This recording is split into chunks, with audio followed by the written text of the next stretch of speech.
My golden sister received everything in our parents' inheritance for being a miracle child. Now that same miracle child kicked them out and sold their house to go live in New York. But when she couldn't manage her expenses, she came back demanding I give her my house because she deserves it. For as long as I can remember, there was always a difference in my house, something no one ever said aloud, but that was palpable in every gesture, every decision, every silence from my parents. I grew up knowing I wasn't the favorite.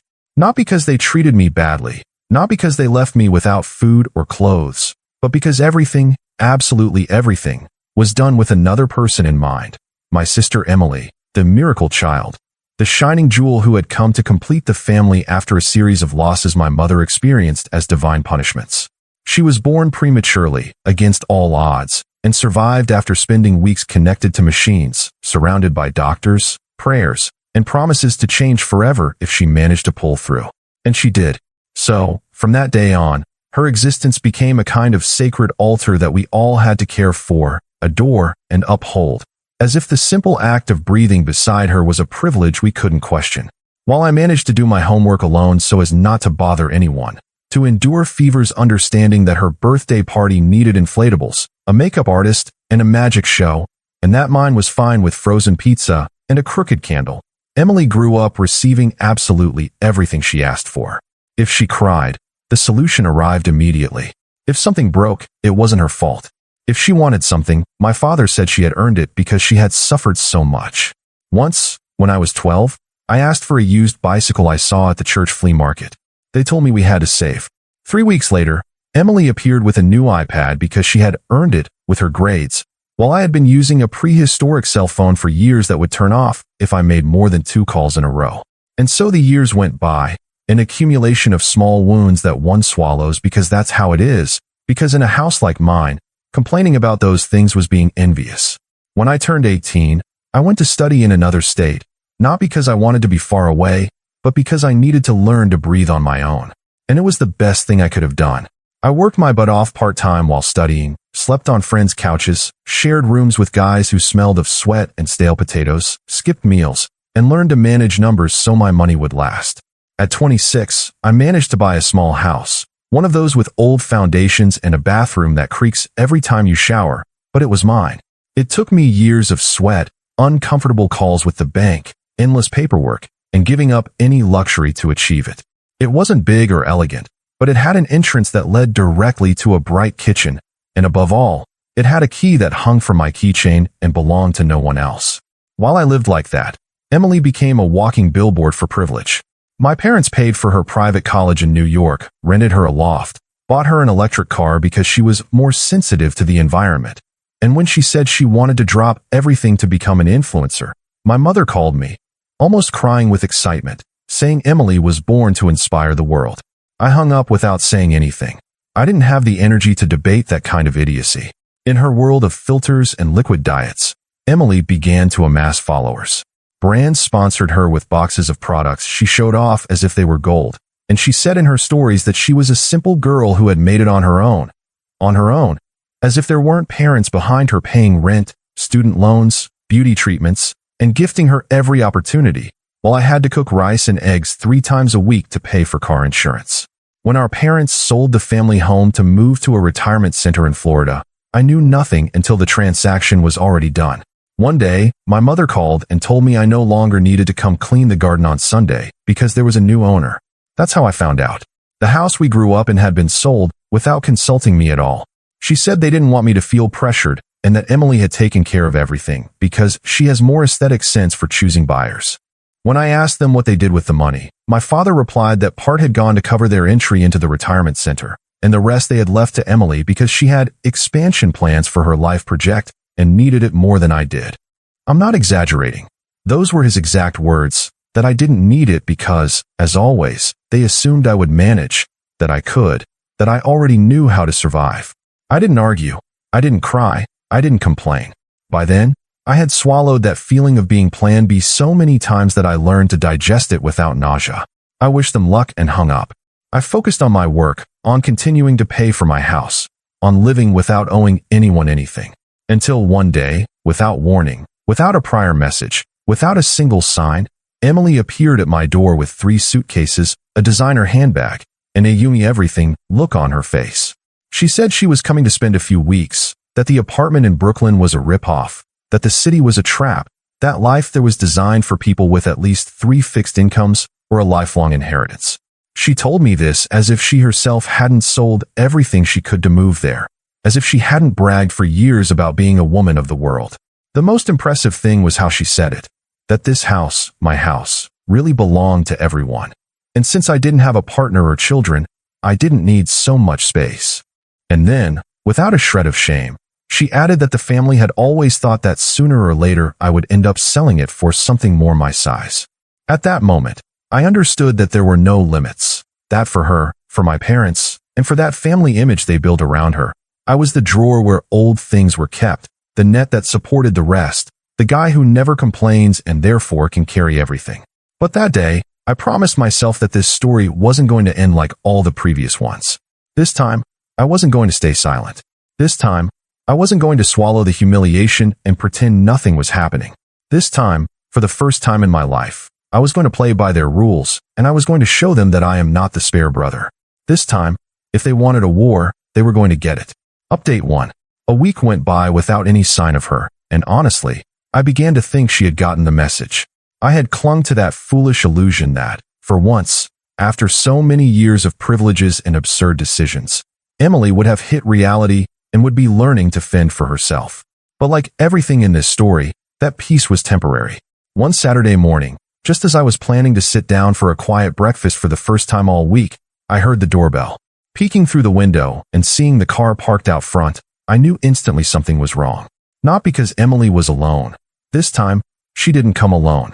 She was with our parents, one on each side, as if they were her personal lawyers, dressed in those Sunday clothes my mother only wore when she wanted to appear composed. The moment I crossed the threshold and opened the door, I knew they weren't visiting. They were on a damn mission. My father was the first to speak, with that tone he used when he wanted to sound reasonable, but only managed to sound condescending. He said he knew all this had been a misunderstanding, that Emily had felt rejected, and that as a family, we should try to heal the wounds before they grew too large. My mother interrupted him with that brittle voice she had perfected over the years whenever anyone touched on the subject of Emily, and she told me bluntly that her daughter was going through an extremely difficult time, that she had been the victim of a scam with an apartment without a legal contract, and that her debts were beginning to affect them too. When I asked what she meant by affecting them, she lowered her head. It was Emily who answered, and with the dramatic tone of a community theater actress, she blurted out that she had had to use an additional credit card in Mom's name, just for a few months, to cover a couple of expenses while waiting for an important collaboration to deposit funds. According to her, it was something temporary, with no ill intentions, a simple banking misunderstanding that was being exaggerated. It was then I noticed the tremor in my mother's hands. It wasn't just from shame, it was because she knew what was coming. What they didn't know was that I was already aware. A friend of mine who works at a local credit union had warned me weeks before that my mother's credit history had strange movements. Without telling him I suspected Emily, I asked him to show me some statements, and indeed, there were senseless charges, designer clothes purchases, supplements, plane tickets, hotel reservations, even a transfer to an account in New York with my sister's name as the beneficiary. I didn't say anything at the time. I wanted clear proof before confronting her. And now I had it. I stood up without a word, went to my desk, took out the folder where I kept everything, and put it on the dining room table. I opened the pages one by one and slid them in front of my mother. I told her to look at the amounts, the dates, the places. I pointed out the cash withdrawals that coincided with the days Emily had posted stories traveling to Palm Springs. My mother couldn't hold my gaze. My father crossed his arms, clearly feeling betrayed, not by me, but by his miracle child. Emily stood up abruptly, knocking her chair, and blurted out that it was an invasion of privacy, that I had no right to pry into her personal movements, that I was a meddler with a savior complex. But by then, she had no one on her side. My parents remained silent, and what bothered me most was that it wasn't a silence of indignation.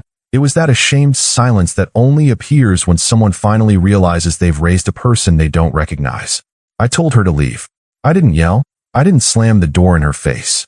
I just stood in front of her, watching as she clumsily gathered her things. She was leaving without even apologizing. As she left, she uttered one last phrase, one that made it clear to me that this wasn't over. Someday you'll understand that this house wasn't yours to begin with. I closed the door without responding.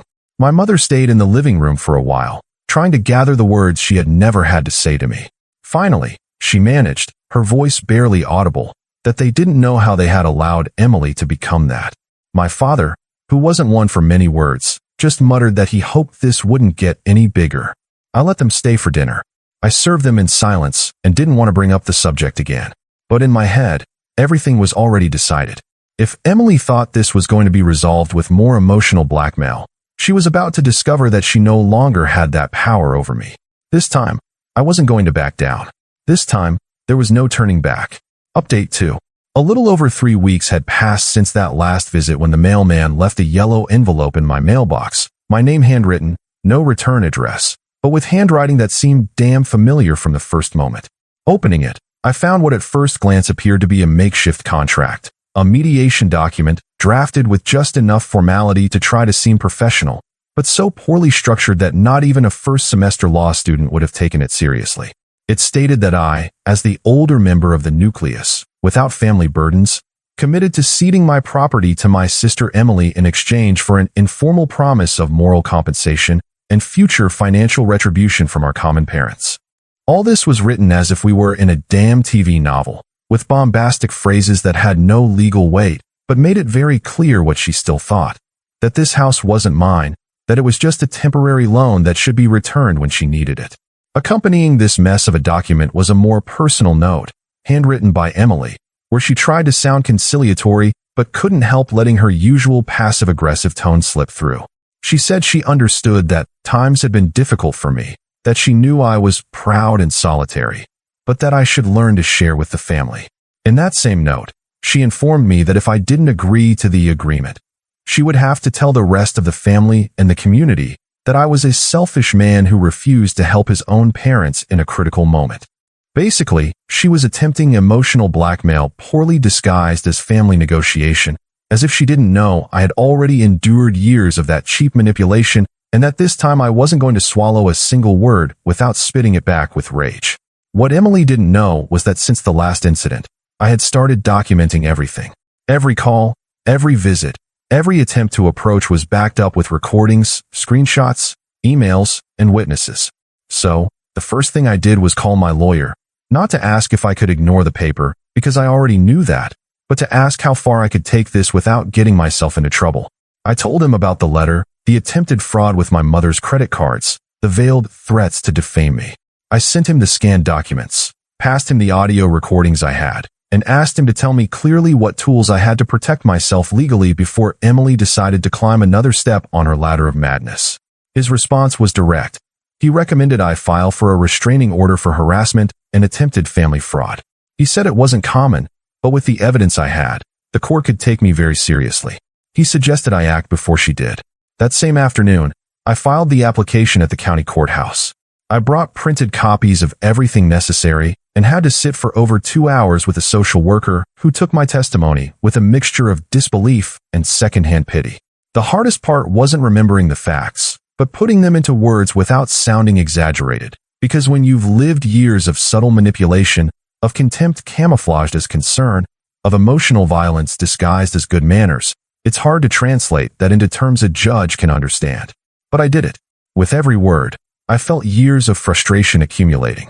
In the end, the social worker looked at me with a serene expression and told me I was doing the right thing, not for revenge, but for mental health. She noted everything down and gave me the date for the preliminary hearing. It would be in 15 days. The following days were not peaceful. Emily didn't stay quiet. She started sending messages to mutual friends, saying I had completely shut down, that I was acting like a stranger, that maybe I needed help. Some who already knew the story forwarded me the texts without a word. Others, the more naive or idiotic ones, wrote to me asking if I was okay, if I needed to talk. The only thing I did was block or ignore them. I didn't have the energy to keep explaining to the world that I wasn't the problem, that I had simply stopped playing the role of silent support she expected. Comments also appeared on social media, indirect remarks disguised as reflections, phrases like, "Sometimes blood doesn't guarantee love," or, "When one gives everything, All that's left is to walk away. The typical poetics that guilty people use to victimize themselves without telling the truth. But the worst came 3 days before the hearing. Emily showed up at my house again. This time, she didn't ring the doorbell. She stood in front of the garage with her phone in her hand, recording a live video where she talked about how some siblings preferred money to family, and how the system always protected the coldest one. I realized this because of the notifications that started arriving in the family Facebook group, where one of my aunts commented, "What a shame to see them like this." I left the house with my phone already recording, pointed it directly at her face, and told her I had a court order in process and that everything she was doing was sufficient proof to aggravate the complaint. When she noticed I was also recording her, she stopped the broadcast and shouted that I couldn't talk to her like that she just wanted to fix things. I replied, without losing my tone, that if she really wanted to fix something, she would have started by paying what she owed, by apologizing to our parents, and by stopping behaving like a damn victim when in reality, she was a professional parasite. She left with her eyes blazing with rage, but without saying another word. She knew she had crossed a line, and what she didn't know yet was that this line already had legal consequences. That night, I slept with the blinds closed, the phone on silent mode, and a strange feeling in my chest. It wasn't guilt, it wasn't fear. It was something like peace, a cold, conscious peace that came from knowing that this time I wasn't going to let her get away with it. This time, I wasn't going to back down. This time, she was going to know my limits. And the worst thing for someone like Emily was knowing that she could no longer manipulate me as before, because I no longer saw her as my sister. I saw her for what she was, a threat. And I was not going to let her screw up my life again. Update 3. The hearing arrived faster than I expected, though that didn't mean I felt entirely prepared. No matter how much you mentally prepare, no matter how much you practice in front of the mirror or rehearse what you're going to say with your lawyer, as if it were a play, standing in a courtroom to tell how your own sister has become an emotional, legal, and financial threat is not easy at all. Because it's not just about saying what happened, but about facing what all of that means. That your family broke down years ago, that nobody wanted to see it, that you were raised to endure, and that now, finally, you're saying enough. The day I had to appear at the county courthouse, I woke up with no appetite, a knot in my stomach that wouldn't go away with coffee or toast. I put on the same blue shirt I wore when I signed the mortgage for my house, as if somehow that would remind me why I was there. When I arrived at the courthouse, Emily was already in the waiting room. She was alone, dressed in a white outfit that looked like it was taken from a civil wedding catalog, and with makeup that tried to show vulnerability, but actually made her look like a caricature of herself. There was no trace of our parents, nor of any lawyer. Nobody sat next to her. I don't know if she couldn't find someone to defend her, or if she simply assumed she could manipulate the judge as she always manipulated everyone. As soon as she saw me, she straightened up in her seat and looked at me as if I were the aggressor, as if everything that was happening was a horrible injustice against her. My lawyer told me not to make eye contact. I just sat down and waited for my turn, trying not to explode every time I heard her voice talking to the court staff as if she were a victim of domestic violence. When we were called, the room was practically empty. It was just the two of us, the judge, a records assistant, and a security officer in the corner. The judge was an older man, one of those who has seen too much in his career to be swayed by tears or smiles. He began by reading the summary of the case, then gave me the floor. My lawyer had already submitted all the documentation, so I just had to state the facts verbally. I spoke calmly, each word heavy with years of accumulation.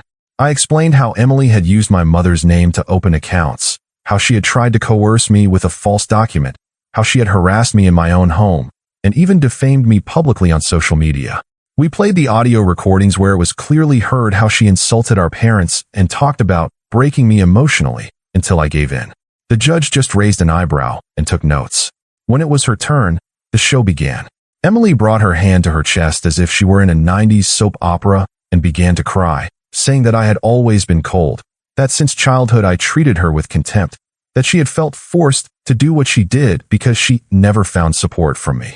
She said she was a young woman who had gone through difficult times in a tough city, that her only intention had been to get closer to her brother to rebuild the family. What impressed me most wasn't what she said, but how she said it. Each word was laden with an artificial sweetness that would have fooled anyone who didn't know what was behind it. But the judge did know. He had the documents, the audios, the emails. He had the truth in his hands, and apparently, He was already tired of the performance. After she finished her statement, the judge remained silent for several seconds. Then he leaned forward, clasped his hands, and said that in his opinion, there was no doubt that Emily's behavior had crossed unacceptable limits. He said what worried him most wasn't the money or the accounts, not even the attempt to appropriate property, but the constant pattern of emotional manipulation and veiled threats that were clearly documented. He issued an immediate restraining order for 12 months, extendable to 18 if another infraction occurred. He also ordered that the local prosecutor's office be notified to evaluate whether it was appropriate to initiate an investigation for forgery and fraud, especially for the misuse of my mother's identity. I just nodded. I didn't feel relief or satisfaction or that kind of poetic justice one imagines in these types of scenes. I just felt a brutal emptiness, as if what I had known for years but no one wanted to admit had finally been said aloud. Emily left the courtroom as if she had been shot in the soul. She said nothing, didn't turn around, just walked with her eyes fixed on the floor as her world of lies crumbled a little more. I stayed for a while talking to the lawyer. He recommended I maintain my distance and document any new contact attempt instantly. He warned me not to let my guard down, because people like Emily rarely accepted defeat without fighting again. And he was right. In the parking lot, while I was putting the papers in the glove compartment, I received a text message from an unknown number. It was her. It said, "I hate you. You always wanted to be an only child." I read it once, without replying. I left it there as a reminder that the war wasn't over, but that this time I had the weapons, and she had nowhere to hide. I returned home that night with my head full of noise, but with something I had never felt with my sister, a deep sense of control. As if, finally, after a lifetime living in her shadow, I had found a way to make her stop. Not because she listened to me, but because for the first time, someone with power had told her that enough was enough.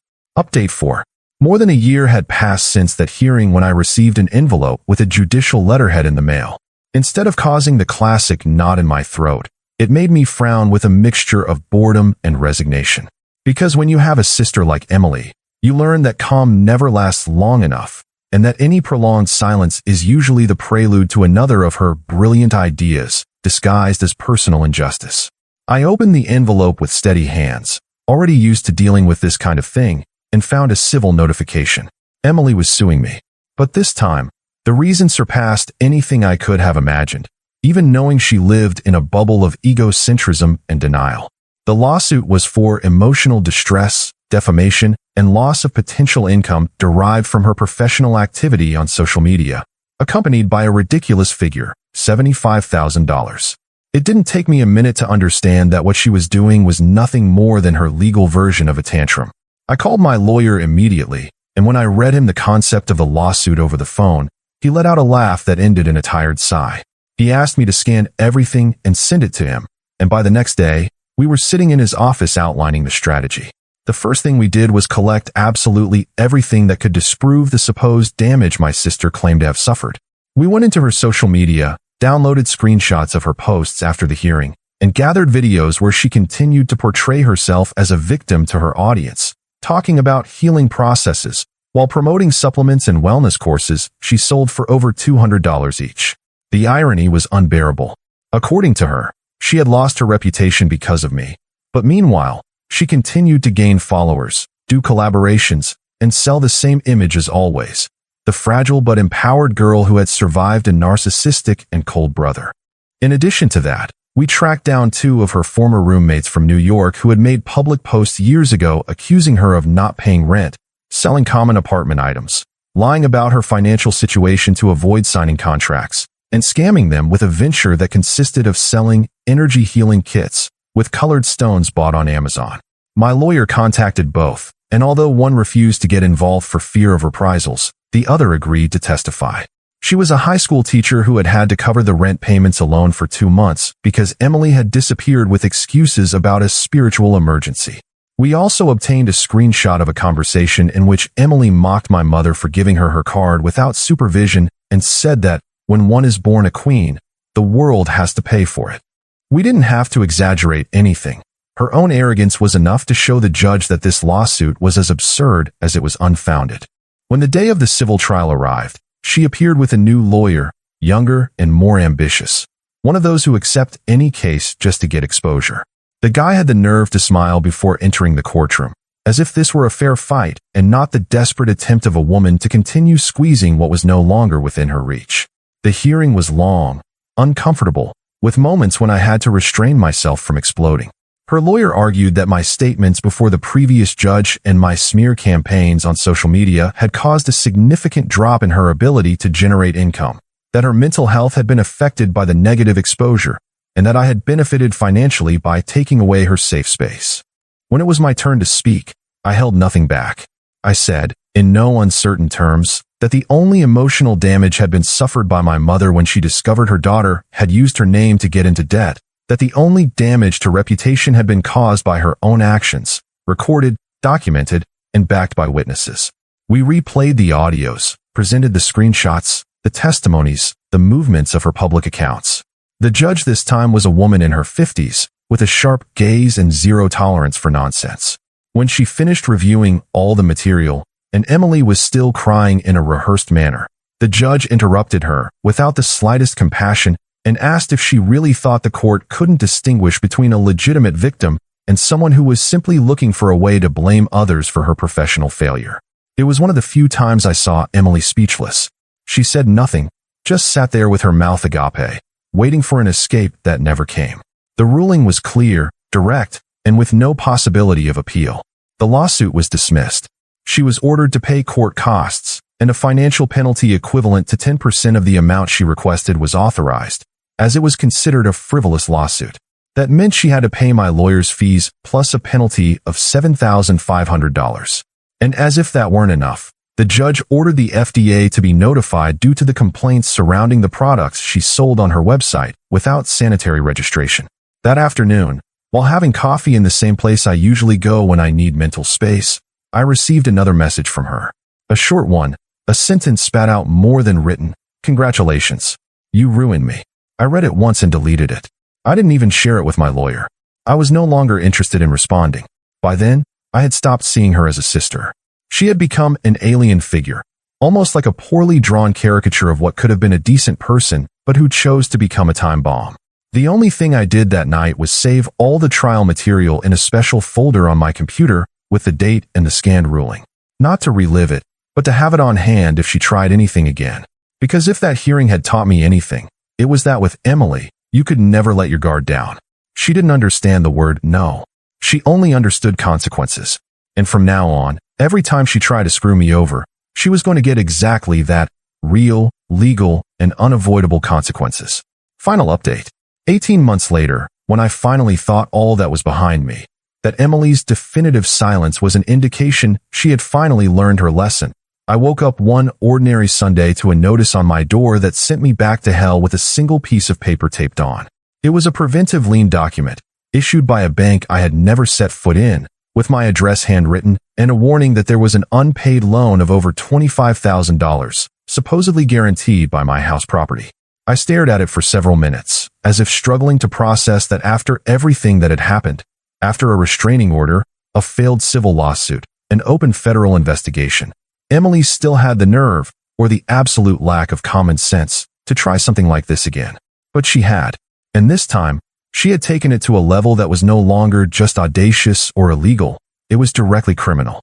The entire morning was spent in frantic calls to my lawyer, the property registry, the bank that issued the supposed credit, and my insurer.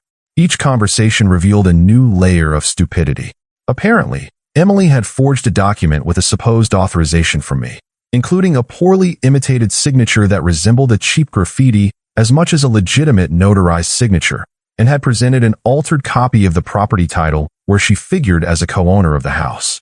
The most surreal thing is that the bank had processed the credit without a thorough verification, trusting that the attached title was sufficient collateral.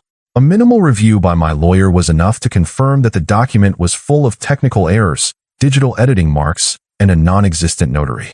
But that didn't stop the lien request from being active in the system. My lawyer, who was as fed up with all this as I was, showed up at the courthouse on Monday morning with an emergency motion.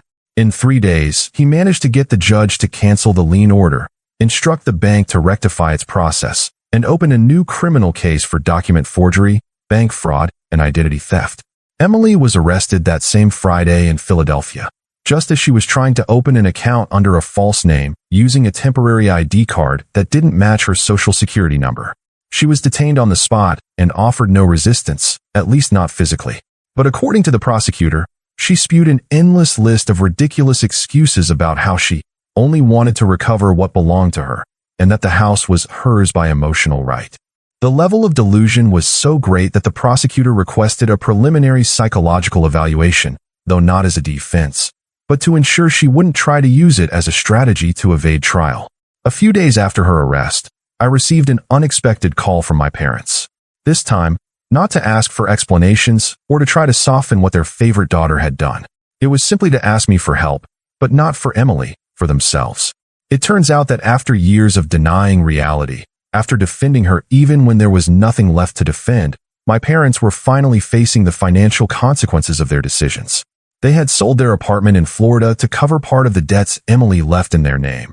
But what they didn't know was that she had also signed an online loan using my father's data, which began to be automatically debited from his retirement account.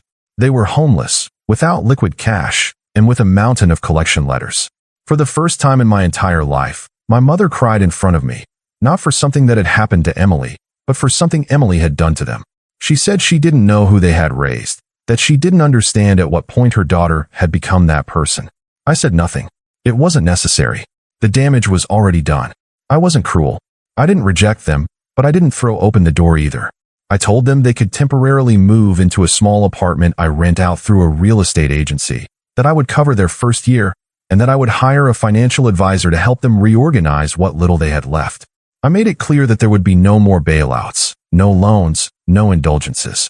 Not for revenge, but because after so much time ignoring what was happening, it was time for them to understand what it meant to live with real limits. They accepted.